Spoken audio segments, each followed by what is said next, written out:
کافر رکھے نا قرآن کو منے دو نبی کو منے دو نماز کو منے دو لیکن مولوی صاحب کو کافر آ دے اسا تا کلمہ شہادت بھی پڑھ دو ایبا کلمہ بھی پڑھ دو او قادیانیو اگر تہاکوں ملن کا موقع ملے مسلمانوں کہیں قادیانی نال اگر تہاکوں اعلان کرے جو اسا نماز پڑھ دوں کلمہ پڑھ دوں اسا فلاں شے کرے دوں مولوی صاحب کو انہیں کافر رکھے نا انہیں کو دو ٹوک انداز نہ رکھو اسا تہاکوں نماز پڑھن دی وجہ کروں کلمہ پڑھن دی وجہ کروں کافر نہیں سے رکھیں دے اسا تہاکوں کافر رکھے دوں ای وجہ کروں کہ تسا سارے نبی دے بعد نواں نبی بنائے بات کتھیں کتھیں کو اتھا بھی جھوٹ بول میں نا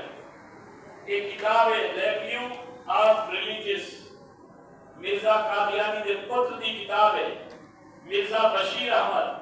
یہ 1915 دے اندر چھپی ہے انہیں صفحہ نمبر 158 دے ہوتے یہ سوال تھے کہ مرزا صاحب جیملے تواری قرآن الگ توارا نبی الگ توارا دین الگ کلمہ یہ کیوں پڑھ دو مرزے نے جواب دیتے کہ اللہ صحیح ایک قرآن جو وعدہ کی دے جو میں محمد الرسول اللہ کو نعوذ باللہ 2 دفعہ بھیجے سا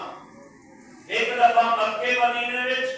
بے دفعہ قادیان وچ جڑا مکے مدینے چ ہے وہ بھی محمد الرسول اللہ نعوذ باللہ جڑا قادیان وچ ہے وہ بھی محمد الرسول اللہ جیسے سارا مرزا بھی محمد الرسول اللہ ہے سب نمہ کرنا بڑا مندی کیا لگا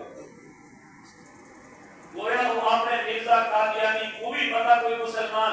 انہوں نے کہا یہ کہا اپنے سید کلمہ یوں پڑھتے لا الہ الا اللہ محمد رسول اللہ وہ حضرت سارا مرزا قادیانی بھی محمد الرسول اللہ ہے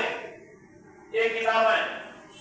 اور ایک کتاب انہوں نے اپنے مکتبے کو چھپی ہوئی ہے روحانی خزائن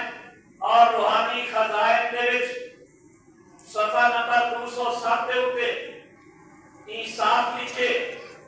آگے کہ تم سمجھو بہت بڑا طوفان آیا لیکن قادیان کی بستی اس لیے محفوظ رکھی گئی کہ وہ خدا کا رسول اور بھیجا ہوا قادیان میں تھا نعوذ باللہ من ذالک صفحہ نمبر 207 پہ لکھ دے جو اللہ پاک نے قرآن مجید میں فرمایا محمد الرسول اللہ والذین معہ اشداء علی الکفار کہ مرزا قادیانی آدھے اس وحی الہی میں میرا نام محمد رکھا گیا ہے اور رسول بھی بولے جو آیت ہے محمد الرسول اللہ والذین معہ اشداء علی الکفار ادھر محمد بھی میں کو سجا کے رسول بھی میں کو سجا کے اے غلط جھوٹ ہوئے کہ نہیں اساں کوئی نواں نبی نہیں بنایا بلکہ 477 صفحے دے اوپر ایک بڑی بدترین گستاخی کی کیس آدھے لوگوں کربلا است سیر ہر آنم صد حسین است در گریبانم لوگوں کربلا میری سیر گاہ ہے 100 حسین نعوذ باللہ میرے گریبان ہے بلکہ حضرت حسین کی توہین کرن تو بعد ابو آدھے انبیاء گھر سے دودھ ہاتھ بسے من با عرفان نکم کرم سے کسے اور انبیاء بہو ہیں لیکن شان و مکان میں بھی کہیں کہ مخاطب ہوئے نعوذ باللہ من ذالک اور آخری بات کہنا یہ جنہا کتابیں چھپنے ایک بھی چیز نہیں جا ایک پیسے کی تو نے کتابیں چھاپن دے یہ کتابیں کیوں چھپے ہیں غریب لوگوں کو دیتے ہیں بابا پڑھو اسا مسلمان ہوں دوسرا سارا کلمہ پڑھو سارے دین پہ ہو کتابیں بڑے دن تقسیم تھی نے ایک پیسے کی تو نے انہیں تو کہے کا پابندی وہ تبلیغ نہیں کر سکتے انہیں اپنا کاروبار کیجئے ایک کتابیں چھاپن دی ذمہ داری شیزان کمپنی چاہتی ہوئی یہ جو شیزان کو بوتل پی دو شیزان کا جوس پی دو شیزان کی سکیش پی دو تمہاری دکان پہ ہوتے رکھی ہر دکان پہ ہوتے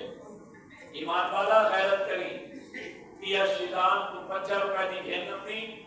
10 روپے نفع مرزائی کمپنی کو دے دی 10 روپے نال اے مرزائی دی تبلیغ دے وچ کتاباں چھپنے اگر ہی کتاب کو پڑھتے ہی کتاب حضرت حسین کی توحید، نبی کی توحید، اللہ کی توحید، اہل بیت کی توحید تیرے پیسے نہ چھپے۔ دسواں ایمان والو، ایمان والے کا گھاٹا یا نفع ہے؟ بلا گھاٹا کیوں کہہ دو؟ کیوں بیچے دو شیطان؟ کیوں پی دو شیطان؟ کیوں کھندو شیطان؟ آج یہ وعدہ کرو کہ انشاءاللہ العزیز نہ اسا کدیں شیطان کھنسوں، نہ اسا کدیں شیطان بیچے سوں۔ اے وعدہ انشاءاللہ پکا وعدہ ہے۔ اور یہ بھی وعدہ کرو صرف اپنے تک محدود نہیں کہ ایجنسی والے جڑے شیطان کی ایجنسی کی تھی پہ پیسی کو لارے نال انہیں کوئی بنتے پیار محبت نہ سمجھے سو، رکے سو، انہیں کو دعوت دے سو، جب انہیں کو اپنا وعدہ سی وہ بھی بدلتے ہیں، یہودی بھی ہے، مسلمان بھی ہے، وہ بابا یہودی بھی ہے، عیسائی بھی ہے، وہ یہودی بھی تبلیغ کا ساتھ کہنے کے رہے کہ شیطان علیہ کا اپنے پیسے نال سارے پیسے نال ڈیزائن کی تبلیغ کی کاما چکنا ایمان سے پکا وعدہ انشاءاللہ شیطان کا بائیکاٹ کرے سو اللہ پاک سے ساری محبت کرنے توفیق